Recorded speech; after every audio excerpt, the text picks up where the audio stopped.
Hani Abdallaa, Boontuu Sarbeessaa, Uumalii warra diaasporaa waamu warra doolaarii eebbuudhaaf akkaawuntii kanarratti gashan jechuudha. Isaan waamufanii kanaaf jechuudha. Namoota asirratti dhuftanii ashaaraa keessan akkaawuntii kanarra gootanii araqoo namoota hedduu jirtu lakkaa namoota gurguddaa jiran jala walitti deemna. Tole kaa yaa daawwattoota koo kunoo akkaawunticha jechuudha. Adaanichi Caalaa Jiraa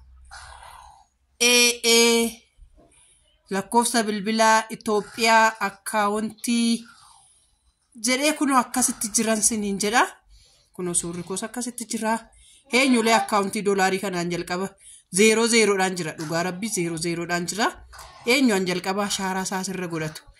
Eenyudhuman siniin jedha kaa namootaan sin waame keessaa warra hundi keessanuu ashaaraa asirra godhadhaa. Seenaan sin haa gaafatu. Warroonni haaraas hin beekan. An doolaarii kanarratti naa gashu hin beeku. Parsantii 14 dhala jedhanii na caqacaqanii ani barbaadanii miti isaantu na bansiisee na dirqamsiisanii na bansiisanii ani hin beeku.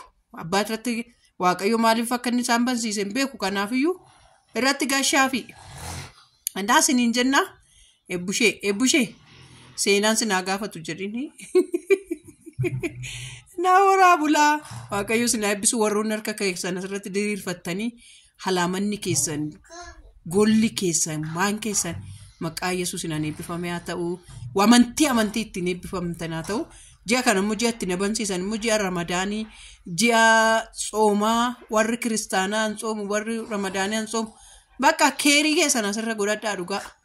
Bakka kanuma siniin jechuu jaaladha. Bye bye. Ashamaa akkam jirtu fayyaa keessanii nagaa keessanii nageenyiif araarri Waaqayyoo isiniif haa baay'atu.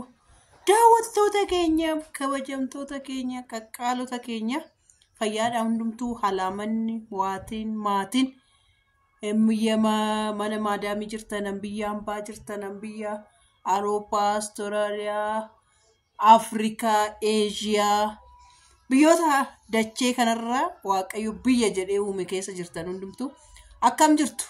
Nuyi nagaa keenya gooftaa keenyaaf haa galatu. Qashtii keessan faana dhufne har'a. Qashtii keessan mucaa keessan eebbuu jedhamtu faana dhufne.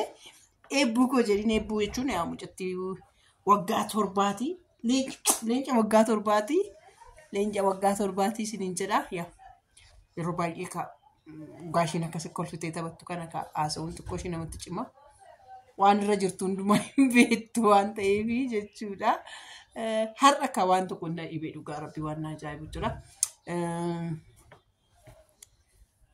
Itoophiyaa Nigdi Baankiin inni manatti bilbila heeloon jedhanan kaasa. Inni manatti bilbila heeloon jedhanan kaasa. Dhufteetumaa meeqa anoon hin beeku. An doolaara naa gashuudhaaf kaatantu jiru natti fakkaate dhugaa rabbii. Maaliif hojjettan na wazee. Boontuu jedhamti. Boontuun jedhama naan jetti. Guyyaadhaan natti bilbilti. Inni manatti bilbilti. Har'aan dhufuu hin danda'u. Mucaa koo baadhee deemuu hin danda'u jedhaanii bakka baadhutuma kottu naan jette dhumarratti. Achi ishii jedheen naqee gaafa naquu akkaawuntii doolaarii banuufi qabdaa mucaa kanaafi. Akkaawuntii doolaariitti ishii barbaachisaa. Akkaawuntii doolaarii baniifi parsantii 14 dhalaafi parsantii 14 dhalaaf waan ta'eefi doolaariin humti 100 keessa taa'eefi ishii tajaajilaa. Kanaafiyyuu kottutoo akkaawuntii doolaarii baniifi naan jettee na gubde. Malee buko shurraaba wayyoo siyaa qabisi carqii tarsaati siyaraa tarsaati. Naan jedhanii naan jettee naanan ishii kaa jedheen naqee gaafa naqu anoo doolaariyyuu suminii of harkaan qabu. Akkami birrii meeqan keessa kaayetoo banaan jedheen rakkoon qabu bakka doolaarii jedhitu akkaawuntii doolaarii jedhitu masaaqii isaan booda namni irratti sii gashuu jiraachuu danda'a naan jette. Abjuudhaan itti mul'isu adaraa rabbi ani doolaaraan nama ammammaatti naa ergeen qabu. Anuma doolaaraan naa ergeeyyuu hin qaban. Fira doolaaraan naa ergeen qabu. Garuu birrii naaf ergama dhugaa rabbi. Isuma dhugaa sobuu naaf ergama. Naa ergu eebbuu kootii daayiparii bitu keessattuu ijoolleen biyya Arabaa jiran dhugaa rabbii haa galatoomanii keessattuu ijoolleen garii guddina Oromoo keessa jiran guddaa isaa galatoomanii ijoolleen garii guddina Oromoo keessa jirtu ijoollee amantii garaagaraa keessa jiru garuu sirba dheengadda gadi lakkifame hunduma isaanii saayilantii illee godheetoo dhufeetoo dhaggeeffatee hunduma isaaniitu ilaalee isaanuma ijoolleen 37 qofaan qabaayii maalumaa fi sirba dheengaddaa san ilaaluu diddanii maalumaaf ilaaluu diddanii dhaqaatii ilaalaa eebbaadhaaf daayipparii ishiitiif jedhameeti sirbichi an kenname isa dhugaa rabbii sa'aatii 24 keessatti nama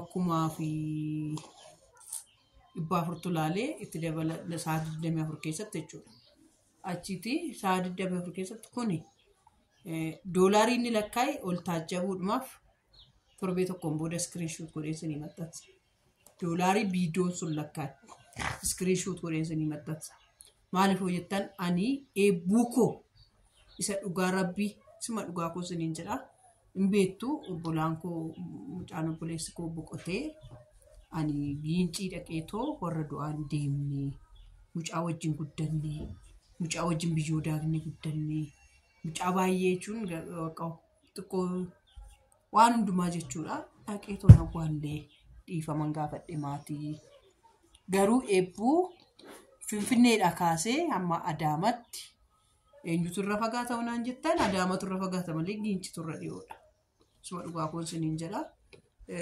Dhaqeetoo fideetoo dhufee dhaqeetoo sirbicha tiraanspoortii malee tasiitii amma qaallittiin deemee qaallittiin amma mana kootti ittiin galu malee 500 duudeen baasee inni immoo magaalaa keessa olii gadi ittiin naannoofuudhaan 400 duudee baasee garuu sirbichi dhibbuma tokko illee hin dalagne maal taatanii eebbuun koo sin hin gaddisiiftu namichi kun immoo dadhabee namichi kun immoo waa'een aartistiin keenya Tufaan baay'ee itti dadhabee baay'ee itti dhama'ee sirba kilippii baay'ee bareedaa baay'ee namatti tolu ani koppiraayitii firii nan godhaa fi asirraa fudhatee yuutuubii biraa irratti dhaqeetoo maxxanfatu moo in ilaaltuuf jechuun ani koppiraayit firiin godhaa wayin immoo viidiyochuma fuudhee piraayiveet godhaa fi mee koomantii naa barreessaa. Koomantii naa barreessaa. Isuma dhugaa koomantii naa barreessaa. Viidiyocha lakkii haadha eebbuu sibiraa piraayiveetii galee dhaqeetoo bakka biraatti bakka ilaallamuu qabutti haa ilaallamuu fi haa kennamuu fi warroonni jettan koomantii asirratti naaf kaa'an siniin jedha. Kalma siniin jedha. Warroonni immoo eebbuu gargaaruu barbaadan kan biyya hambaa keessa jiraadha. Biyya eessaa keessa iyyuu jiraadha. Doolaara tokko sitti darbannaa fi doolaara sunii sitti darbannaa fi kanaan booda eebbuun keenya an Oromootii eebbuun keenya an qaalitii yoo jettan isuma dhugaa waaqa jiraataa ani kaasuban jaaladhu. Isuma dhugaa namoonni na beektu akkaawuntii kana na caqacaqaniitu mana bansiisan. Eenyu laata ashaaraasaa jalqabaan kennaan irra godhu. Eenyuma laata ashaaraasaa jalqabaa anirra godhu. Eenyuma laata eebbu qoy viidiyoo kaaseen dhumarratti siniif gasha dhumaaf jalqabarratti sinii gasha. Eenyu laata ashaaraasaa anas keessatti jalqaba kana akkaawuntii kanarratti eebbuudhaaf doolaarii gashu. An seenaa galmeessu seenaadha kun eebbuudhaaf seenaadha. Deebiseen viidiyoo hojjedha dhugaa maqaa waamee nama jalqaba eebbuudhaaf doolaarii asirratti gashee maqaa waameen yuutuubii lachan irrattu tiiktook irrattu nan hojjedha kan. Maaliif waaqayyo maaliif akkasii nama dabarsiise hin beeku waan ta'eef jechuudha. Afaan Amaariffaa irratti sin hojjetamaa. TikTok irratti sin hojjetamaa. yuutuubii isa kan irratti sin hojjetamaa. Abbaa jalqaba eebbuudhaaf doolaara gashee seenaa hojjetu. Eenyu laata? Sabboontuu moo? Obsee moo? Masaanuu moo?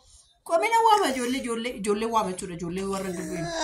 No Hani Abdallaa eenyudha? Biyya mubee ara salaasaa biyyaan baan jiran eenyudha? Warroota biyyaan baa jiran warroota Ameerikaa jiran boontuu sarbeessaa biyyaan baa jirti. Hani Abdallaa nama biraa eenyudha? Diaspora harka baasa maal taatan warra afaan Oromoo. Diaspora warra afaan Oromoo harka baasa dafa.